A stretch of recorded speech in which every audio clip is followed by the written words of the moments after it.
The rain in New York was screaming. A penniless student, a lonely old man, and a heavy secret hidden behind a locked door. Why would a stranger offer a free home for 8 long years? What was the true price of this unbelievable contract? A horrific crash on Wall Street changed everything. One life was shattered. The other was sacrificed. When the dust finally settled, a hidden letter revealed a truth no one saw coming. Was it a gift of mercy or a desperate plan for survival? Stay with us until the very end to witness a gratitude that crossed oceans and redefined the meaning of family. Please support us by subscribing to our channel for more stories that touch the soul. Chapter 1. A fateful encounter in the New York rain. The rain in New York does not fall. It attacks. It sweeps across the concrete canyons in gray sheets. It turns the towering skyscrapers into jagged shadows that seem to lean over you. The wind howls between the buildings. It carries the scent of wet soot and exhaust. Song stood at the corner of a street he could not name. His jacket was soaked through. He felt the icy water creeping down his spine. He was 19. He was thousands of miles from home, and he was completely lost. The neon signs above the delis blurred into streaks of red and yellow in the mist. Everything was too big. Everything was too loud. Yet in the middle of this massive city, Song felt invisible. He checked the bus schedule at the rusted metal stand. The paper was damp and peeling. His eyes scanned the lines. His heart sank. The last bus had departed 10 minutes ago. He reached into his pocket and pulled out a few crumpled bills. He counted them twice. It was not enough for a taxi. Not even close. The yellow cabs splashed past him. Their tires hissed on the flooded pavement. They were like bright, predatory fish in a dark sea. None of them would stop for a boy with empty pockets. Song shivered. He thought of his mother. He thought of the warm kitchen in his village, the smell of ginger and steamed rice. Here there was only the smell of cold iron and wet asphalt. He began to walk. He had no destination. He just needed to move to keep his blood from freezing. That was when he saw him. An elderly man stood near the entrance of a crumbling brick building. He looked fragile. He looked like a dry leaf caught in a storm. His hair was thin and white. It clung to his scalp like spider webs. The man was struggling. In each hand, he held a brown paper grocery bag. The rain had already turned the paper into mush. One bag was tearing at the bottom. A tin can of soup slipped out and clattered onto the sidewalk. It rolled into the gutter. The old man tried to reach for it. He stumbled. His knees buckled slightly. He gasped. It was a sound of pure exhaustion. Song did not think. He did not worry about his broken English. He ran forward. He caught the old man's arm just before he fell. "Sir, please, stop." The old man looked up. His eyes were a faded, cloudy blue. They were filled with suspicion. Then they filled with something else. Weariness. "I help you," Song said. He pointed to the bags. "I carry, please." The man did not speak at first. He looked at Song's soaked clothes. He looked at the boy's sincere face. The city had taught him to trust no one. But the rain had left him no choice. "It is heavy," the man whispered.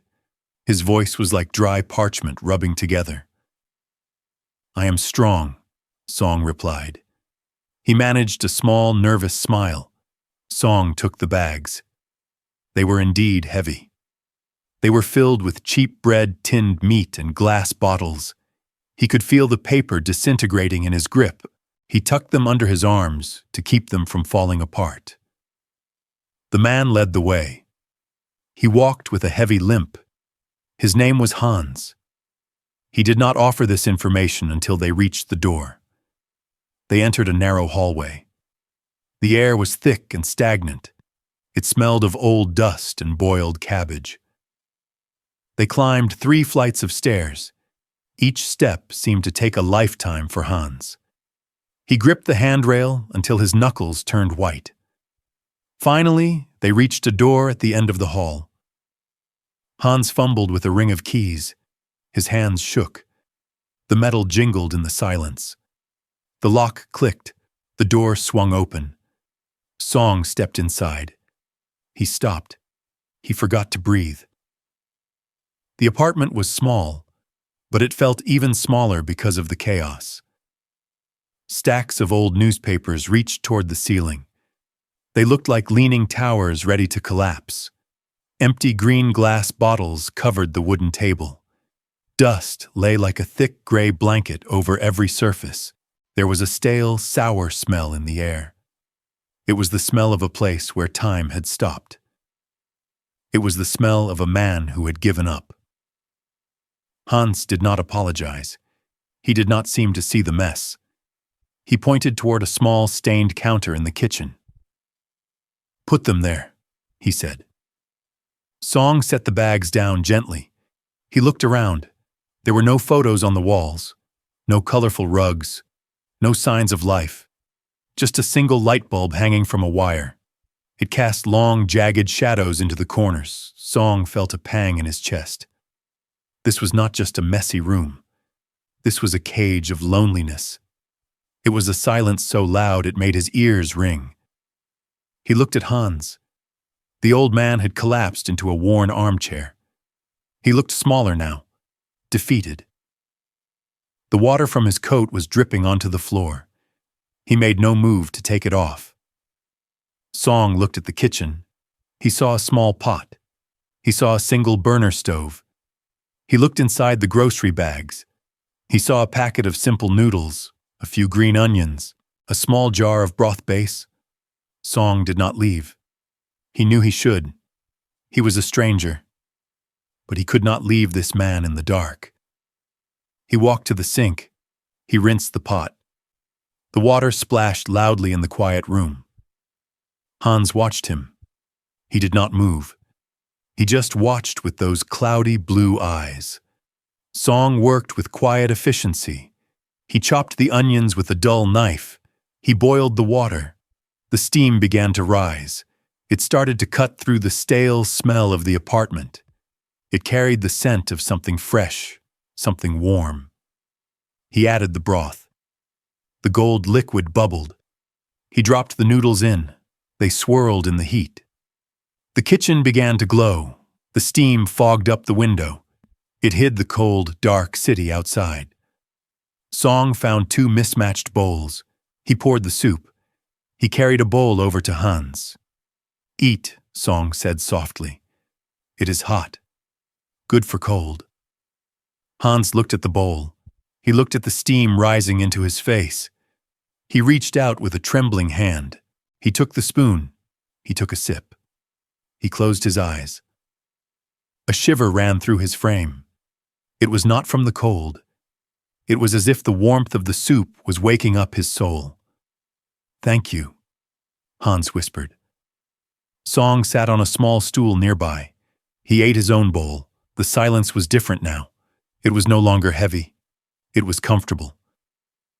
Hans looked up. For the first time, the suspicion was gone. The corners of his mouth twitched. It was a slow movement. It was a rare thing. Hans smiled. It was a small, fragile smile, like a flower growing through a crack in the pavement. But in that dark, cluttered room, it was the brightest thing Song had ever seen. The rain continued to beat against the glass. The wind continued to scream. But inside there was a small circle of light. There were 2 bowls of soup. And there was the beginning of a story. Song realized something then. He was no longer lost. Chapter 2. The Unusual Contract and a Second Home. The city of New York is a monster of glass and steel. It does not care if you have a place to sleep. It does not care if your pockets are turning inside out. For weeks, Song walked until his shoes felt thin. He carried a folded newspaper with circles drawn in red ink. Each circle represented a hope. Each circle ended in a closed door.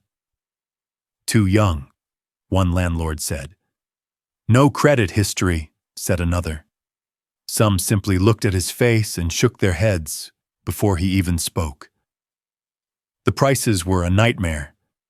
A tiny room in a basement cost more than his father earned in months. The sun began to set over the Hudson River. The orange light felt cold. Song sat on a wooden bench in Central Park. He watched families walking by. He watched people laughing. He looked at his suitcase. It was his only island in this vast and different ocean. He was down to his last few dollars.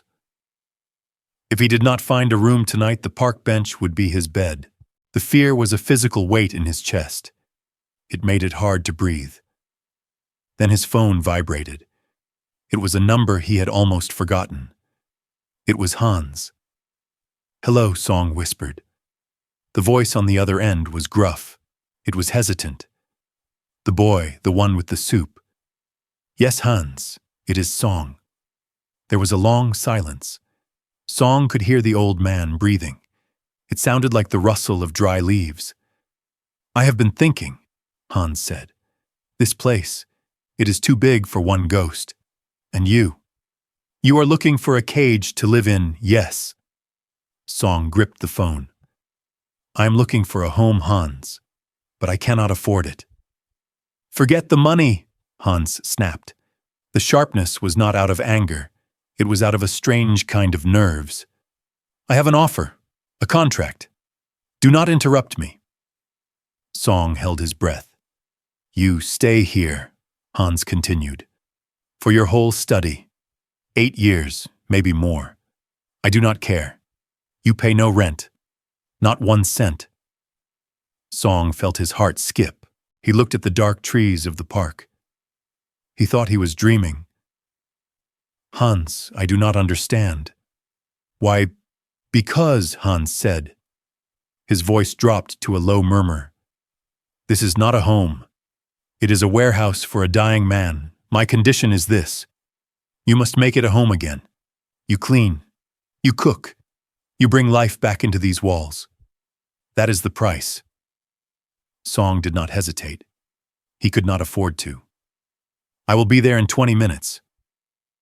When Song returned to the apartment, the smell hit him again. Stale air, old dust, the scent of a life left on a shelf to rot. Hans stood in the middle of the living room. He looked uncomfortable. He pointed to a small, cluttered corner room.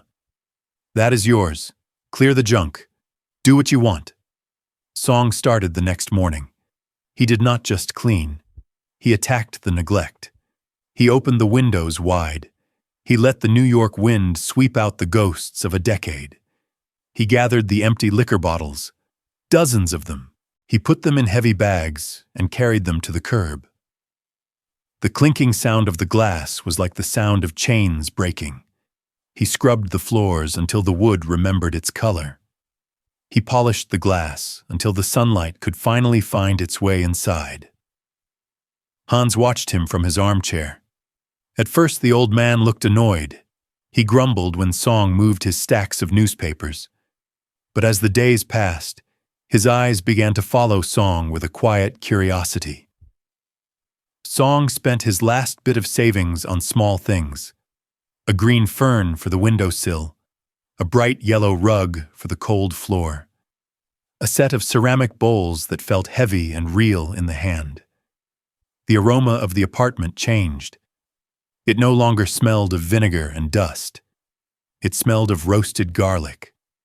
It smelled of ginger and soy. It smelled of life. One evening, they sat across from each other at the wooden table. The surface was now clean and smooth. A small candle flickered between them. "Why are you alone, Hans?" Song asked softly. Hans stared at his plate. He poked at a piece of chicken. "I was an orphan," he said.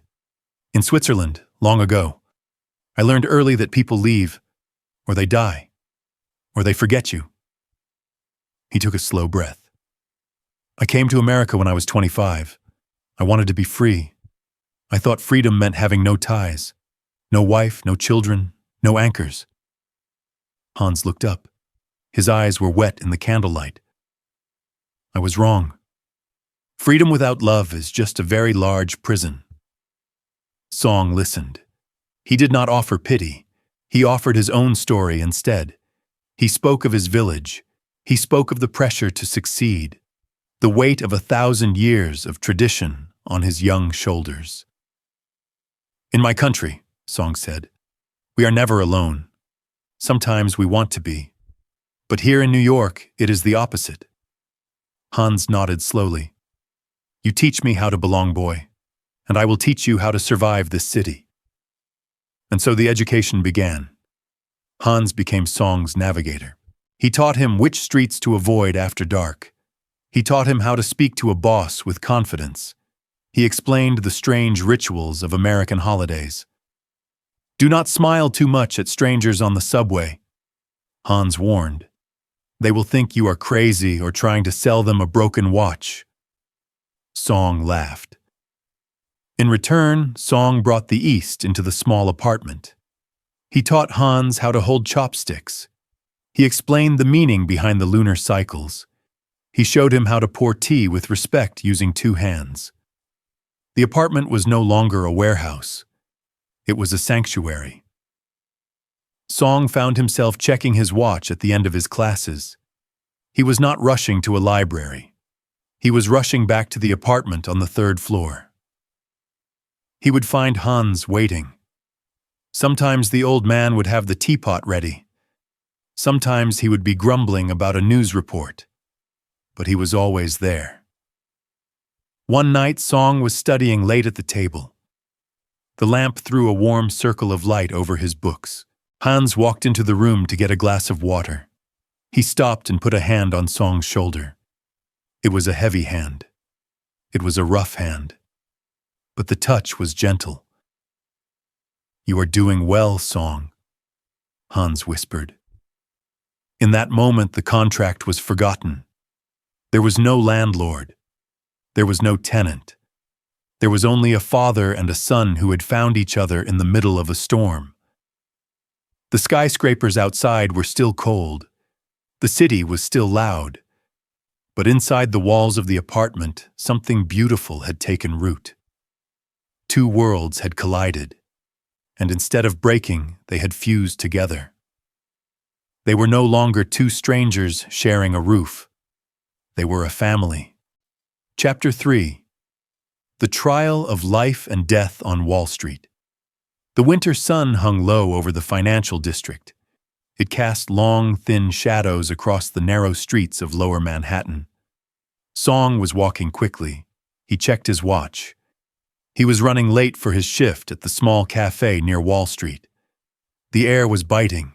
It smelled of cold river water and roasted coffee. He reached the edge of the crosswalk. The light turned white. He stepped off the curb. He was thinking about his upcoming exams. He was thinking about the dinner he would cook for Hans that evening. Then the world turned into a scream of metal. A black SUV ignored the red light. It roared around the corner. The tires shrieked against the asphalt. The driver was slumped over the wheel eyes glazed from a liquid haze. Song did not have time to run. He did not even have time to shout. The impact was a dull, heavy thud. The force threw him through the air like a rag doll. His body struck the frozen ground. The world shattered into 1,000 sparks of light. Then everything went black. Silence followed. A heavy, terrifying silence. Miles away in the quiet apartment, Hans sat by the window. He was waiting. The tea was already made. The steam had long since stopped rising from the pot. Song was never late. Never. A cold dread settled in Hans's stomach. He looked at the telephone on the wall. He hated that phone. It usually brought only bad news or silent air. But when it finally rang, Hans jumped as if he had been struck. "Is this the residence of Hans?" a clinical voice asked. "Yes. Who is this?" "We have a young man here. No identification except a student ID and your number in his pocket. There was an accident. Wall Street. You need to come to the hospital immediately." Hans felt his knees tremble. He was an old man. He stayed inside because the city was too fast for him. He stayed inside because the bureaucracy of the world terrified him. But in that moment, the fear died. It was replaced by a fierce, desperate fire. He did not call a taxi. He did not wait for his coat to be buttoned correctly. He ran. He pushed through the crowds on the subway. He ignored the glares of the busy commuters. He arrived at the hospital with his breath ragged and his heart pounding against his ribs. The intensive care unit was a forest of white plastic and humming machines. Song lay in the center of it. His head was wrapped in thick bandages. His face was pale, almost translucent. Tubes ran into his arms. A monitor beeped a steady mechanical rhythm. "He is in a coma," the doctor said. The man looked tired. "He has no insurance. No family listed in the country. We cannot do much more than stabilize him." Hans looked at the doctor. He stood up straight. His voice did not shake. "I am his family. I am his guardian. Are you related?" "In every way that matters," Hans replied. The medical bills began to pile up like a mountain. The numbers were staggering. The hospital administration spoke of debt and transfers. Hans went to his bank. He sat with a young clerk. He told them to empty his accounts. Every penny of his modest life savings. The money he had kept for his own funeral. The money he had kept for his final days. "Take it all," Hans said. "Just keep his heart beating." For the next 3 months, Hans became a fixture in the hospital room. He did not go home. He slept in a hard plastic chair. He washed his face in the public restroom. He held Song's hand. He talked to him for hours. He told Song about the fern on the windowsill. He told him about the weather. He told him that he was not allowed to leave an old man alone again. "You have a contract, Song," Hans whispered into the quiet room. "You promised me 8 years. You still owe me time. Wake up." But Hans did more than just watch. He became a warrior. He knew the driver who hit Song was wealthy. He knew the law could be a maze for a boy with no voice. So Hans went to the streets. He knocked on the doors of law firms. The big ones. The ones with mahogany desks and silent carpets. They saw an old man in a wrinkled coat. They tried to turn him away. Hans did not leave. He sat in their lobbies until they were forced to speak to him. He showed them the photos of Song. He showed them the medical reports. He spoke of justice. He spoke until a young lawyer saw something in the old man's eyes that moved him. The legal battle was not a sprint. It was a marathon. It was a war of papers and depositions. It lasted for 3 long years. But Hans never wavered. He attended every hearing. He kept every receipt. He stood as a shield between Song and a world that wanted to forget him. One morning in the middle of the 2nd month, Song's finger twitched. Then his eyes fluttered. He saw the white ceiling. He heard the beep of the machine. And then he felt a warm, rough hand holding his. He turned his head slowly. He saw Hans. The old man was asleep in the chair, his chin on his chest. He looked older. He looked exhausted. But he was there. Song realized then that his life was no longer just his own. It had been bought. Not with money, but with the very life force of the man sitting beside him. When the lawsuit was finally settled 3 years later, the funds were significant. It was enough to pay back every medical debt. It was enough to ensure Song could finish his master's degree without ever working another shift in a cafe. Hans sat at the kitchen table when the news came. He looked at the official documents. He sighed. A long, deep release of 3 years of tension. "We won, Hans," Song said. His voice was thick with emotion. "No," Hans said softly. "We survived." Song walked over to the old man. He knelt by his chair. He took Hans's hands in his. He looked into those cloudy blue eyes that had seen so much pain, yet offered so much love. "You saved me," Song said. "You gave everything you had for a boy you barely knew." Hans smiled. It was the same rare, beautiful smile from that first night in the rain. "I didn't give it to a stranger, Song. I gave it to my son." In the silence of that apartment, a vow was forged. It was not written on paper. It was not witnessed by lawyers. It was etched into Song's soul. He looked at the man who had become his father. He knew that the world would change. He knew that time would eventually take its toll. But he promised the air, the walls, and the heart in his chest one thing. He would never leave this man, no matter where the road led, no matter what the future held. They were anchored together. And Song would be the strength for Hans, just as Hans had been the breath for him. Chapter 4. A Heartbreaking Departure. The seasons in New York had turned many times.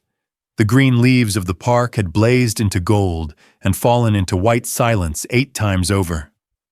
Song was no longer the frightened boy who had stepped off a bus in the rain. He stood on the stage of his university. He wore a black gown.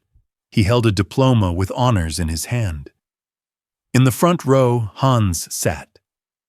He was wearing a suit that was too large for his thinning frame. His hair was now entirely silver, but his eyes were bright with a pride that outshone the stage lights. He clapped until his hands were red. But beneath the celebration, a shadow was growing. Song's student visa was reaching its final days. At the same time, letters from home arrived with heavy news. His father's health was failing.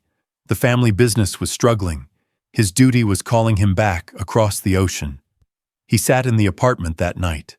The fern Song had bought years ago was now a lush, vibrant green. The air smelled of the tea they always shared. "I can stay," Song whispered. He stared at the floor. "I can find a way. I can stay hidden.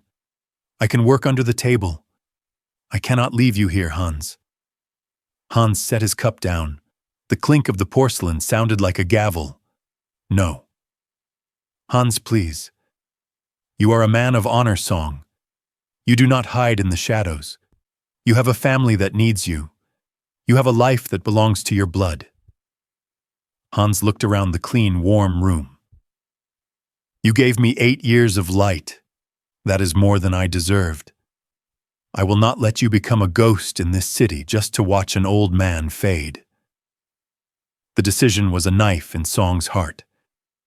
He spent his final days in New York cleaning every corner. He cooked enough meals to fill the freezer. He labeled everything in large, clear print. He checked the heaters. He checked the locks. But he could not check the loneliness that was already beginning to seep through the walls. The day of the departure arrived. JFK Airport was a chaotic sea of rushing people and screaming engines. The air was thick with the scent of jet fuel and terminal coffee. Song pushed his luggage toward the security gate. Hans walked beside him, his steps slow and heavy. They stopped at the line, the point of no return. Song turned to face him. His voice broke. "I will call every day, every single day." Hans reached out. He gripped Song's hand. His fingers were cold. They were trembling. But he forced a smile. It was a brave, fragile mask. "Don't worry about me, Song. I am a tough old bird. I was alone for 60 years before you arrived. I am used to the silence. Song hugged him. He held on for a second too long. He felt the fragility of the old man's bones. He felt the heartbeat that had almost stopped once before. "Go," Hans whispered. "Go be the man I know you are." Song turned away. He walked toward the metal detectors. He showed his passport. He stepped onto the escalator. Halfway up, he could not help it.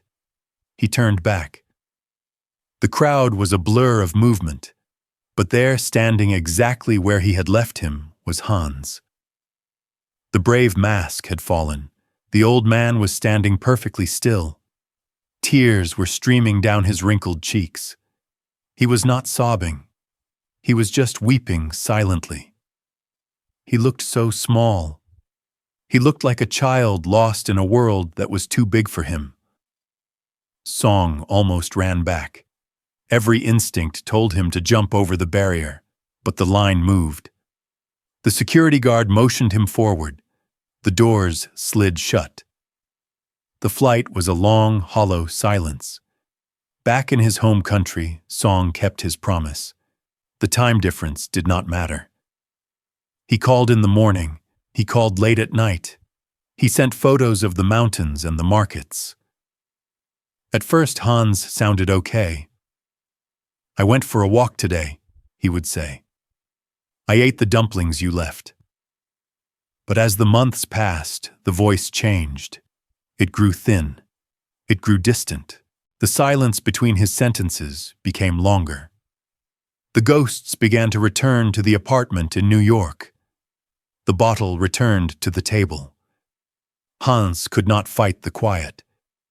The alcohol was the only thing that could drown out the sound of Song's missing footsteps. Then came the fall.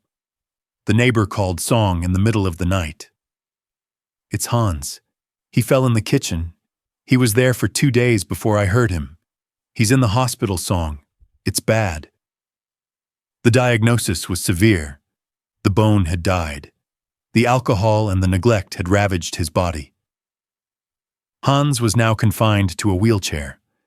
The hospital was preparing to move him to a state-run nursing home, a place of white walls and forgotten souls. Song sat in his house thousands of miles away. He felt a cold, sharp rage at his own helplessness. He looked at his parents. They were eating dinner in the quiet light. Song walked to the center of the room. He did something he had not done since he was a child. He knelt on the hard floor. He put his forehead to the ground. "Mother. Father." They stopped eating. The room became very still. "There is a man in America. He is a stranger to our blood. But he gave me my life. He gave me his home when I was a beggar. He spent his life savings to keep me breathing when I was broken." Song looked up. His eyes were burning. "He is dying in a dark room because I am not there. I cannot go back to him. So I am asking you. Let me bring him here. Let him be my father. Let him be your brother. Let us give him a home for his final days." The silence stretched out. It was a heavy, profound silence, the kind of silence that decides a destiny. His father looked at his mother. They saw the desperation in their son's face. They saw the man Song had become, a man of deep gratitude, a man who did not forget a debt of the heart. His father set down his chopsticks. He stood up and walked to Song. He placed a hand on his son's head. "A man who saves my son is not a stranger," his father said. "He is family. Go. Bring him home." Chapter 5. Rebirth in a Foreign Land. The flight across the Pacific was a blur of steel and clouds. Song did not sleep. His mind was a storm of paperwork and frantic phone calls. He had fought through layers of bureaucracy. He had spoken to embassy officials until his voice was a whisper. He had signed countless documents to prove that an old man in New York was indeed his family. He found Hans in a facility that smelled of bleach and forgotten time. The old man was sitting in a wheelchair near a window that did not open. He was staring at a brick wall. His hands were thin. They looked like translucent porcelain. He did not even turn his head when Song entered the room. "Hans," Song said. His voice was thick. The old man turned slowly. The cloudy blue eyes struggled to focus. Then a spark of recognition flickered. It was like a candle being lit in a dark cave. "You came back," Hans whispered. He did not ask how. He did not ask why. He simply reached out his trembling hand. The journey back was a mission of mercy. Song carried Hans. He lifted him into wheelchairs. He guided him through the endless halls of the airports. He held him steady as the plane roared into the sky, leaving the gray towers of New York behind forever. When the plane landed at Song's home, the air was different. It was warm. It smelled of blooming jasmine and damp earth. Song's entire family was waiting at the arrivals gate. His father stood tall. His mother held a bouquet of bright flowers. His sisters and cousins stood in a semicircle. As Song pushed the wheelchair through the sliding glass doors, the family went silent. They had heard the stories. They knew of the man's kindness, but they were not prepared for the sight of him. Hans looked withered. He looked like a ghost that had been caught in the sunlight.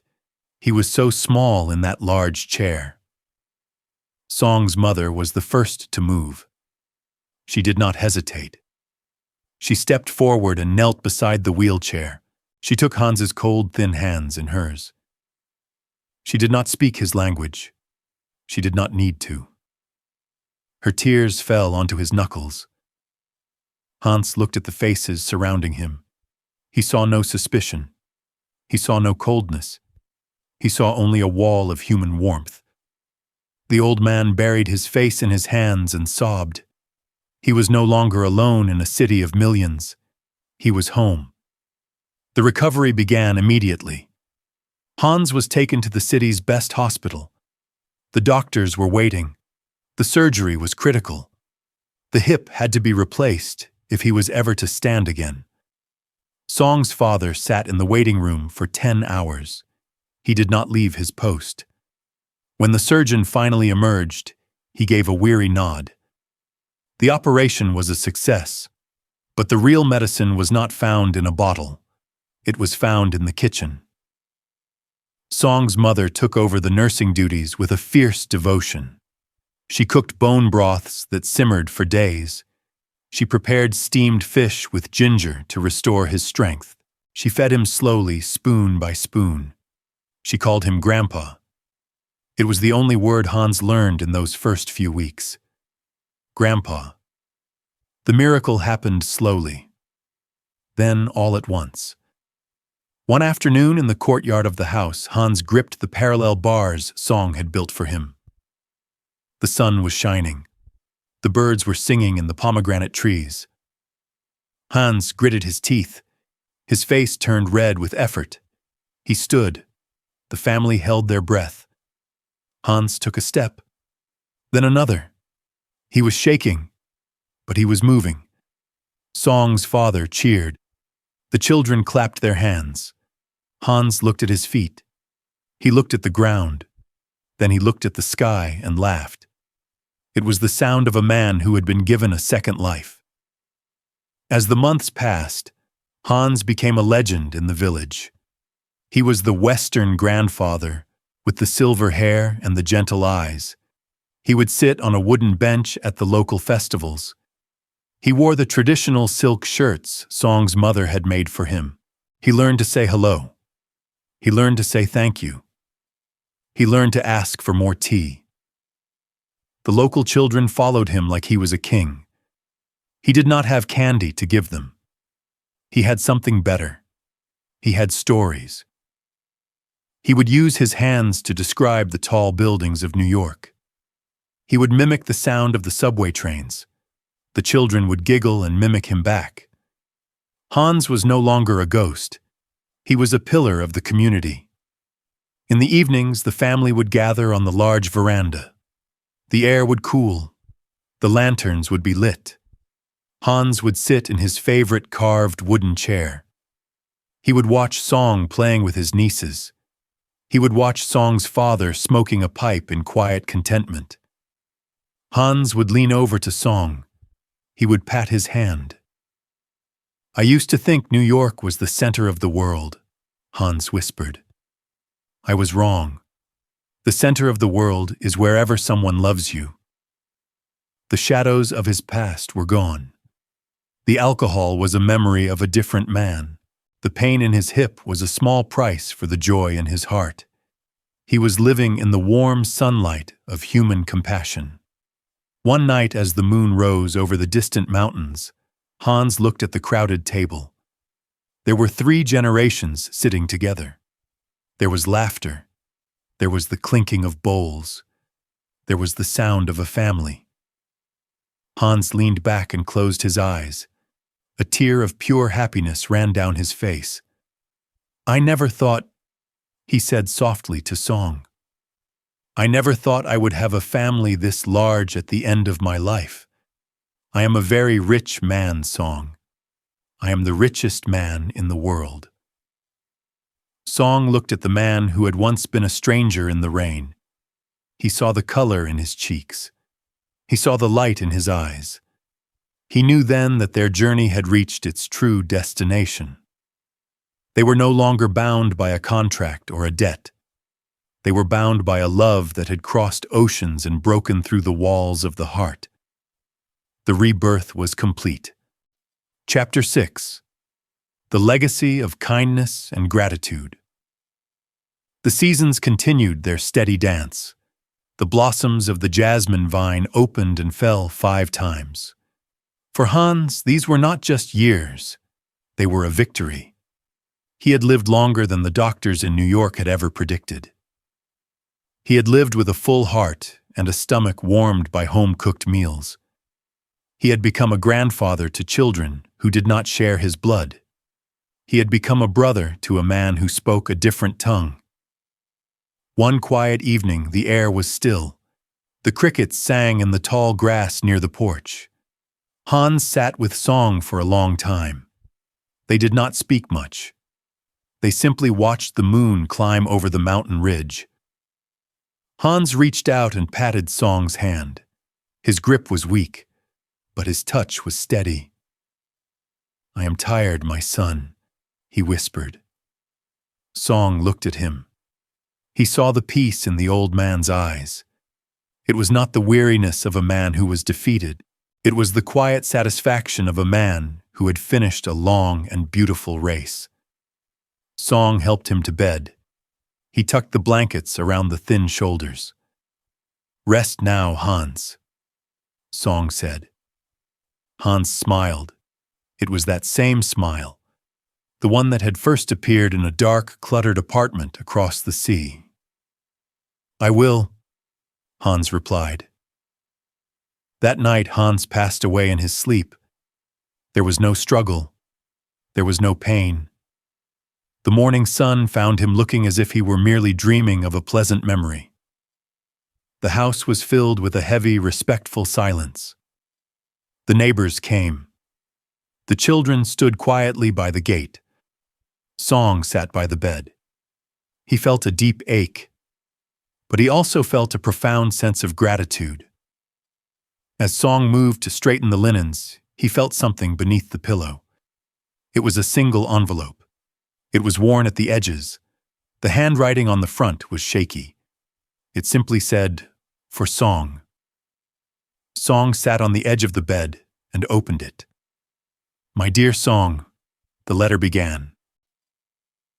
"By the time you read this, I will be traveling on a different road. I have a secret I must tell you. For all these years you have thanked me. You have felt that you owed me a debt for that room in New York. You felt you owed me for the 8 years of rent." Song's eyes blurred with tears as he read the next line. "The truth is, I was the one in debt.